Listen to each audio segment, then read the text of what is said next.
Hello बच्चों, कैसे हो आप सब। उम्मीद करते हैं आप लोग अच्छे होंगे। मैं हूं कुमार हीरो सर और आज मैं आपको बताने वाला हूं लुप्त बारंबारता यानी एफ का मान कैसे ज्ञात करते हैं यदि अगर माध्य का मान दिया हुआ हो तब। जैसे कुछ इस तरह से एक बॉक्स में आपको बारंबारता सारणी दिए हुए रहेगा।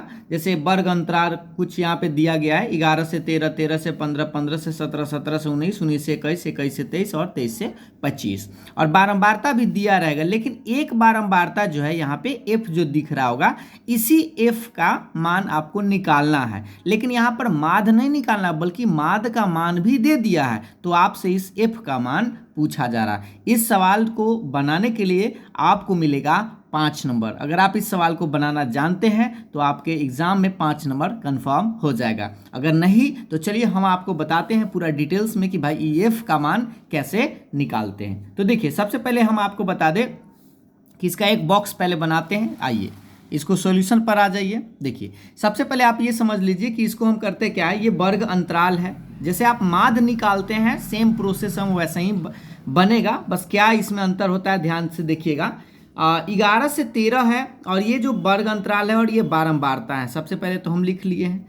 अब हमें यहाँ पे गौर से देखिएगा, ध्यान से देखिए। सबसे पहले यहाँ पे आपको वर्ग चिन्ह निकालना होगा या और उसके बाद एफ गुने एक्स निकालना होगा। तो देखिए ध्यान से, पहले वर्ग चिन्ह कैसे निकालते हैं आपको याद होगा। ये दोनों के बीच में जो संख्या होगा वही इसका वर्ग चिन्ह होता है, या आप ऐसे समझ सकते हैं दोनों संख्या को जोड़ के 2 से भाग दे दिया जाता है। तो वैसे आप जानते हैं 11 और 13 के बीच में कितना आता है 12, तो डायरेक्ट आप समझ सकते हैं कि 12 आएगा। नहीं तो ऐसे कर सकते हैं, 13 और 11 को जब जोड़िएगा तो ये बनेगा 24 और 24 का आधा होता है 12। इस तरह से 13 और 15 को जोड़िएगा तो ये आपका कितना आएगा 28 आएगा, और 28 का आधा करिएगा तो 14 आएगा। इस तरह से भी कर सकते हैं, या आप चाहे तो 13 और 15 के बीच में 14 है, 15 17 के बीच में आप जानते हैं कि 16 है, 17 और 19 के बीच में 18, 19 और 21 के बीच में 20 है, 21 और 23 के बीच में 22 और 23 और 25 के बीच में 24 है। ठीक है, ये हम डाटा लिख दिए पहले एक वर्ग चिन्ह का मान। अब हमें क्या करना है, एफ गुने एक्स निकालना है, यानी ये जो एफ बारंबारता है और ये जो वर्ग चिन्ह है सामने सामने आपको गुना करना है। जैसे माध्य निकालते थे सेम उसी तरह से। तो चलिए इसको गुना करिए। पहले 12 सत्ते 84, 12 में 7 से, 14 में 6 से, तो ये भी 14 छक 84 ही होगा। ठीक है, अब इसको गुना करिए। 16 में 9 से, 16वां 44 से, इसको तो आप आराम से गुना करिएगा क्योंकि एक गलती हुआ तो समझिए सारा लेने का देनी गड़बड़ हो जाएगा। ठीक ना। 18 में आप 13 से गुना करिए तो 18 तिहाई 54 के 4 और 18 और 5 हो जाएगा आपका 23, यानी 234 आएगा। 20 में जब एफ से गुना करिएगा तो ये 20 एफ रहेगा। 22 में 5 से गुना करिएगा तो 22 पचे 72 से, यानी 110। 24 में 4 से गुना करिएगा तो 24 दूना 48 दूना 96 आएगा, 24 छक 96, इस तरह से। ठीक है, अब आपको करना क्या होगा, ध्यान से देखिएगा। ये जो बारंबारता आया है, ये जो एफ गुना एक्स है इसको जोड़ते हैं। देखिए इसको थोड़ा सा ऊपर करते हैं।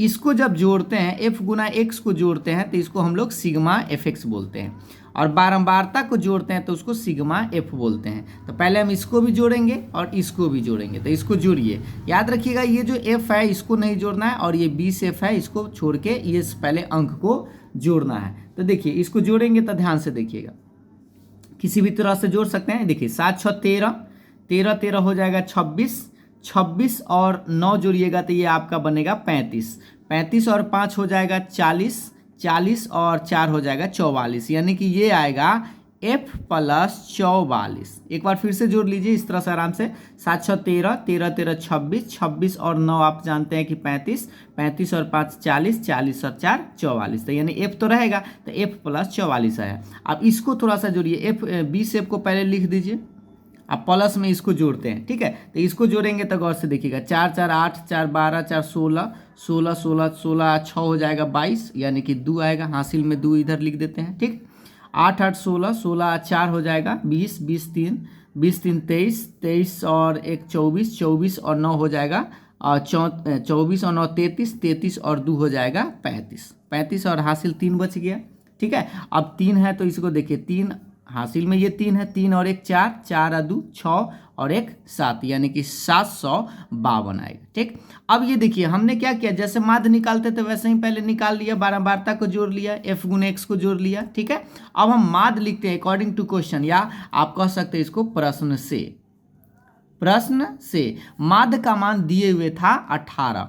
अब आप बताइए माध्य का क्या मतलब होता है कि जो सिग्मा एफ एक्स है, इसका फॉर्मूला आपको पता है, सिग्मा एफ एक्स बट्टा सिग्मा एफ होता है, और बराबर के बाद इस बार 18 दे दिया है। अब आप बताइए सिग्मा एफ एक्स का मान यहाँ पे आप निकाल लाए हैं। सिग्मा एफ एक्स का मान देखिए 20 से प्लस में 752 है, बटा में देखिए सिग्मा एफ, और सिग्मा एफ का मान यहाँ देख पा रहे होंगे f प्लस 44 है, और बराबर के बाद ये 18 रहेगा। अब इसके बट्टा में कुछ ना तो एक देके तिरछा तिरछी गुना करिए, तो देखिए इसमें इसे गुना करेंगे तो पहले 20f प्लस 752 ही रहेगा, बराबर देखिए इसमें 18 से गुना करते हैं तो इधर ही लिख देते हैं, इधर थोड़ा सा चलिए अब दिख जाए। 18 में f से तो 18f प्लस ये 18 में 44 से आपको गुना करना पड़ेगा। तो देखिए थोड़ा सा हम गुना करके इधर दिखा देते हैं पहले 18 में 44 से, ठीक है। 18 चौक 72, 72 हासिल 7, 18 चौक 72 और 7 79, यानी कि ये आएगा आपका 792, हाँ 792, और यही चीज़ यहाँ पर हम लिखते हैं, कितना आया 792। इसको गुना करना है 44 में 18 से, ठीक है, ये तो आप कर सकते हैं। अब देखिए एफ यहाँ पर भी है, एफ यहाँ पर भी है, तो एक तरफ लाइए तो 20f प्लस 18 इधर आके माइनस 18, बराबर के बाद 792 में से आपको घटाना पड़ेगा, प्लस है तो इधर आके माइनस में 752 हो जाएगा। 20 में से 18 घटाएंगे तो 2f बराबर, ये देखिए 700 700 ये है तो यानी 2 0 आ गया, ये आपका 4 आ गया, यानी कट ही गया तो 40 ही आया। तो इस तरह से आपका आएगा f बराबर, इसको आप काट सकते हैं 20 दूना 40, यानी f का मान आपका आएगा 20, और इस तरह से आप आंसर निकाल सकते हैं। देखिए एक बार इसको आप खुद से एक दफ़ा बनाइएगा, यही सेम सवाल को जब आप बनाइएगा तो आपको आइडिया लगेगा कि कैसे कैसे गुना किया जाता है। वैसे जैसे हम माध्य निकालते हैं वैसे ही इस सवाल को आपको बनाना है, ठीक है। उम्मीद है आपको ये प्रश्न समझ में ज़रूर आया होगा। अगर आपको वीडियो पसंद आया हो, समझ में आया तो लाइक शेयर ज़रूर करिएगा। Thank you.